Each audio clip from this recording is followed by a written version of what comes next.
Nshuti namwe vana mwese duhora kuri Studio Umutware nongeye kubasuhuza.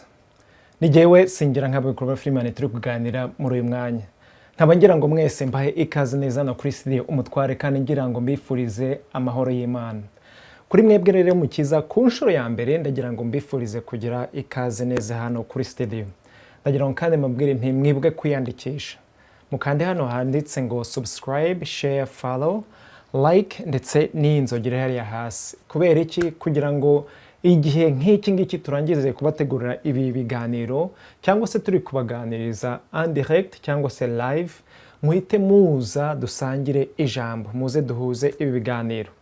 Nkamugira ngo kandi abwire nti kuri mwebwe mukiza ku nshuro ya mbere namwe mumaze kwimenyera, igihe cyose mumbana imbere yanyu nje ndukuri, nje ndurukundo kandi nje n'icyizere.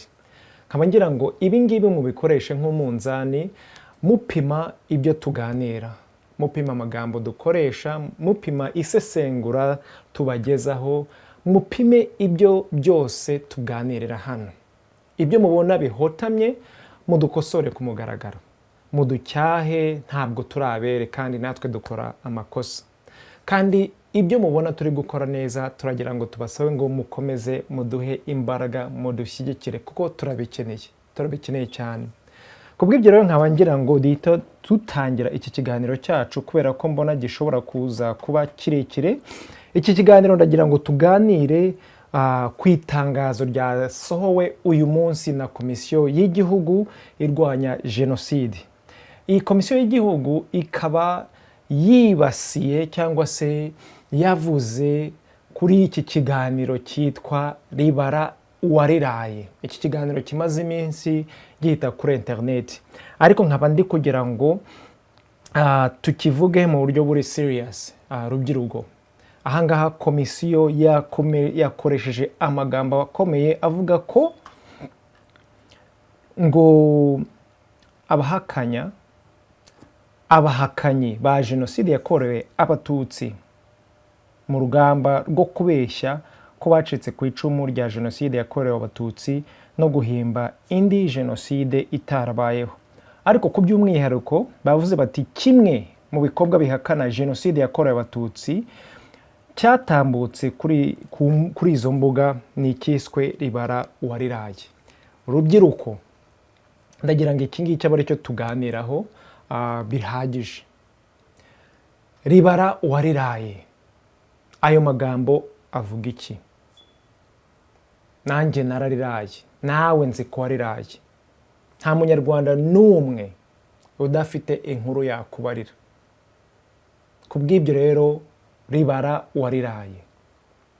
Maze rero mwebwe muri Komisiyo y'Igihugu, cyane cyane wowe munyamabanga mukuru muri Komisiyo y'Igihugu, bishoboka bite ko ushobora gufata izi page esheshatu ugakora cyangwa se ukavugishwa ibi byose ngo Ribara Uwariraye ni kimwe mu bikorwa bihakanya Jenoside? Seriously? Ibi nabisomye, ibarwa nayisomye mu ndimi zose uko ari eshatu zanditsemo, bintera kwibaza cyane. Rubyiruko, uyu munsi iki gihugu cyacu itegeko nshinga riguha namwe bayobozi bo muri Komisiyo y'Igihugu irwanya Jenoside uburenganzira bwo kuvuga akakuriho, uburenganzira bwo kugira ijambo, kwitekerereza. Ubwo ni uburenganzira busesuye bwa buri munyarwanda ndetse n'uburenganzira bw'ikiremwa muntu. Uyu munsi Ribara Uwariraye, ubuzima bwanjye bwa buri munsi nyuramo, ubuzima bwawe bwa buri munsi, ubuzima abanyarwanda banyuramo, ninde muri mwe ufite uburenganzira bwo kuvuga yuko ubuhamya buri muntu afite uwo ari we wese butuma aba inyangarwanda, butuma ko aba ari kwangwa cyangwa se gupfobya Jenoside yakorewe abanyarwanda bo mu bwoko bw'Abatutsi? Mushoboka bishoboka bite ko mushobora kwihandagaza mukabishyira mu mpapuro mukanabishyiraho n'ikashe ya leta y'igihugu ngo ribara uwariraye ni kimwe mu bikorwa bipfobya jenoside? Aya magambo mwigeze muyatekerezaho cyangwa muri kunywa rya tabi bita urumogi? Ribara uwariraye ngo ni igikorwa kirwanya cyangwa se gipfobya jenoside. Ubanza mutaracyumvise. Iki gikorwa nagikurikiranye, numvise ubuhamya bw'abana b'urungano bavuga ibyababayeho. Wowe wo muri komisiyo iharaniye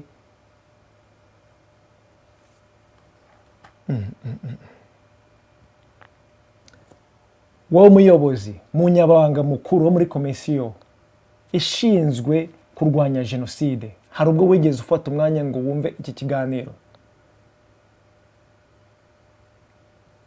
Udusobanurire neza ukuntu ribara uwariraye ugiye kwibasira ngo ni kimwe mu bikorwa by'abari kurwanya jenoside yakorewe abatutsi. Bishoboka bite? Nanjye narariraye, niko mbabwiye. N'abandi banyarwanda benshi, cyane cyane uru rubyiruko, twese twarariraye. N'uyu munsi twariraye. Aka kanya ndi kurirara. Ndi kurirara kubera aya magambo mwanditse. Ntago nshobora gusinzira neza ndi gusoma ibingibi muri kwandika, muri kubyandikira abandi banyarwanda urundi rungano. Ribara uwariraye ni amateka y'abanyarwanda. Ntago ari amateka apfobya itsembatsemba ryakorewe abanyarwanda b'ubwoko bw'abatutsi. Kwihandagaza mukavuga yuko igikorwa nk'iki cyahuje urubyiruko rw'abana b'abanyarwanda bo mu bwoko butatu bose, Abahutu, Abatutsi ndetse n'Abatwa, byarabahuje bose. Bibaye ipfobya by'abakorewe jenoside y'abatutsi gute? Ntago byumvikana.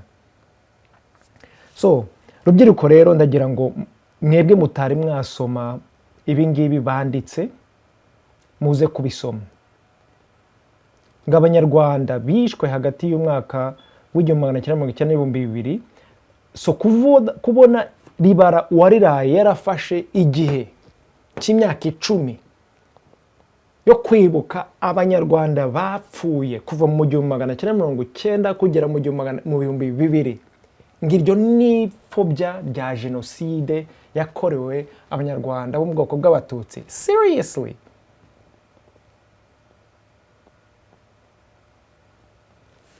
Rubyiruko, uyu munsi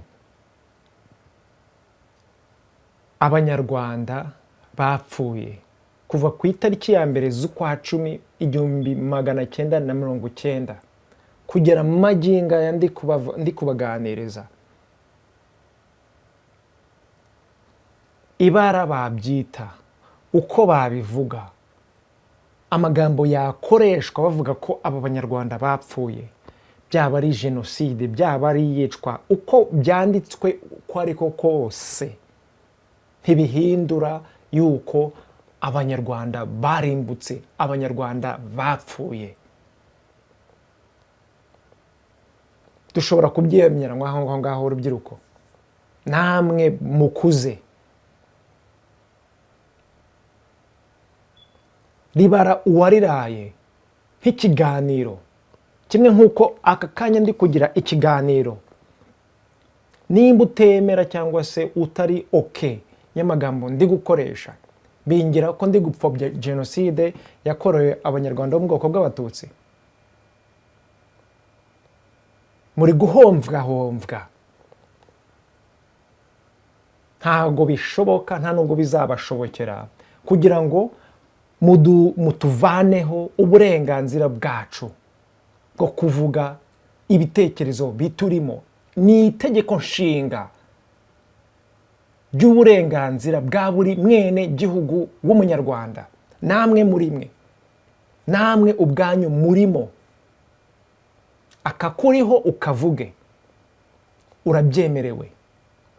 Ni uburenganzira bwa buri munyarwanda, ni uburenganzira bwa buri mwene gihugu. Icyo navuga udashima cyangwa se udashimye, unjyane mu rukiko nimba hari aho ngusesereje, nimba hari aho ndi kukugirira nabi. Ariko igitekerezo icyo ari cyo cyose dufite, ntago muza kujya kugishyiraho za label ngo ni ukubera ko mutabyishimiye. Kuvuga ku banyarwanda bapfuye kuva mu 1990 kugera mu 2000 birimo bihinduka bite ko byabaye ipfobya rya jenoside yakorewe abanyarwanda? Mu binsobanuro nge ntago ndi kubasha kubyumva ahangaha. Muri guhembwa mu mataxe y'abanyarwanda, muri guhembwa mu misoro y'abanyarwanda, muri guhovwa guswa bigeze ahangaha. So ibiganiro byose mudashinye cyangwa mudashaka, murajya mubyita ko ari ipfobya rya jenoside yakorewe abanyarwanda b'abatutsi. Seriously, iyo myaka yarashize. Rubyiruko murebereho neza uyu munsi. Umuntu wese mudahuje ikiganiro, umuntu wese mudahuje ibitekerezo, niba udashobora kuza ngo mwicare muganire, mukore deba y'ibyo mutumvikaniraho nk'abanyarwanda, mubirangize mutahe. Uwo ari we wese ubashishikariza kugira ngo mutere amase uwo mutahuje ibitekerezo, uwo ni inyangarwanda yuzuye. Munyumve neza, ntibishoboka yuko iyi komisiyo y'igihugu ihagarariye abanyarwanda bose ishobora kuvuga ngo igitekerezo cy'urubyiruko kiri gupfobya jenoside, kubera yuko kiri kuvuga ku gihe, ku mateka y'abanyarwanda yabaye twese tuzi kuva mu 1990 kugera mu 2000. Abanyarwanda barapfuye, baba ari abanyarwanda b'abahutu, baba abanyarwanda b'abatutsi, baba ari abanyarwanda b'abatwa, ndetse n'abanyamahanga bapfiriye ku butaka bw'u Rwanda mu ntambara. Bose ni abantu kandi barapfuye. Uyu munsi rero, kubera ko hari ba nyirabayazana bari muri iyo ntambara, bishe abanyarwanda b'ingeri zose, baba ari abahutu, ari abatutsi cyangwa se abatwa. Muri icyo gihe baba bari kuri leta ya Habyarimana, cyangwa se kuri leta ya Sindikubwabo, cyangwa se kuri leta ya Bizimungu, cyangwa se kuri leta ya Perezida Kagame uyu munsi, mwese ababikoze n'ubwicanyi mwakoze. Mwese ababikoze n'ubwicanyi mwakoze. Icyo gihe nicyo Ribara Uwariraye yavuzeho. Uyu munsi rero, nimba uri muri bamwe muri abo bicanyi, ukaba noneho wumvise ko kuba twarabiganiriyeho nk'urubyiruko, kuba byaratangajwe n'urubyiruko, bigiye kugushyira ahagaragara, nta mugayo, ugiye kwandika ibi byose wandika, unihishe n'inyuma ngo urubyiruko ruri gupfobya jenoside. Iki ni igikozasoni, ni urukozasoni. Mu Cyongereza turavuga ngo ni shame on you. Nta na rimwe cyo kora ibi ngibi bizabahira na gato. Uyu munsi turakuze, twari abana, mfite ingengabitekerezo uyu munsi.